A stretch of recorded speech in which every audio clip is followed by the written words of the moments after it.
énormément pour essayer de comprendre certains comportements. Vous savez, quand je suis tombée enceinte de mon fils, à la baby shower, sans m'en rendre compte, quand on m'a annoncé que c'était un garçon que je voulais, que j'allais accoucher, j'ai été déçue. J'ai ressenti de la colère et la déception, au point où j'ai pleuré. Je ne me suis même pas rendu compte, j'étais enceinte, et quand on m'a dit, l'enfant que tu vas accoucher, ça sera un garçon, j'ai refusé. J'ai commencé à pleurer. C'est ma mère qui est venue, il y a même la vidéo qui est encore sur ma page, c'est ma mère qui est venue pour me dire, un garçon c'est bien, tu verras, vous allez avoir une certaine affinité, vous allez être machin. Donc, toutes ces choses-là, en fait, ça vient du fait qu'en effet, comme je n'ai pas eu de père, au point où même l'enfant que je voulais accoucher, je ne voulais pas qu'il soit un homme, en fait. Je voulais juste qu'il soit une femme. Enfin, du moins, quand j'ai dit une femme, j'aurais préféré accoucher une fille. Voilà. Bref. Mais aujourd'hui, je suis très fière de mon petit garçon.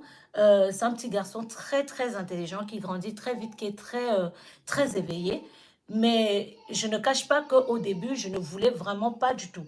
Bref, pour reparler des rapports avec les hommes, je l'ai constaté également quand je suis en couple avec un homme, c'est-à-dire que je n'accepte pas qu'un homme me manque de respect ou bien qu'il me crie dessus. J'ai vraiment un gros problème avec l'autorité. J'ai peur de l'abandon, c'est-à-dire que quand je suis avec un homme, hormis que je peux avoir peur qu'il me trompe, j'ai peur qu'il me laisse aussi tomber en fait.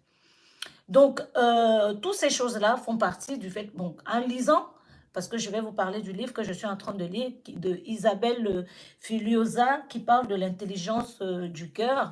Bah, j'ai le livre devant moi.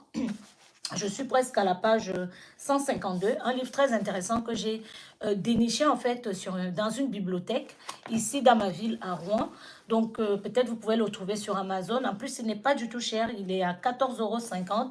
Ce n'est pas un placement de produit. Je le lis parce qu'en fait, je me suis rendu compte qu'en fait, il y a certaines émotions qu'on refoule dans notre vie, qu'on ne veut pas faire face.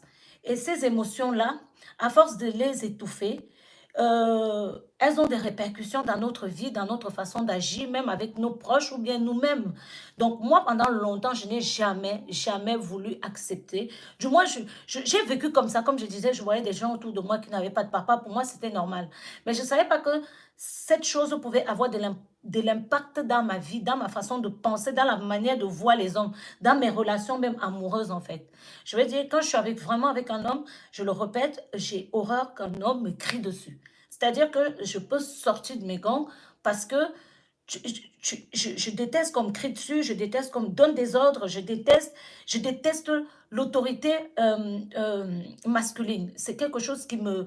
Et vous avez souvent pu le voir sur mes réseaux. Il est vrai que j'utilise pas mal de choses sur le ton de l'humour en parlant des hommes, mais je ne me rends même pas compte que c'est des êtres que je minimise énormément. C'est-à-dire que pour moi, j'ai souvent considéré l'homme comme quelque chose qui ne sert à rien.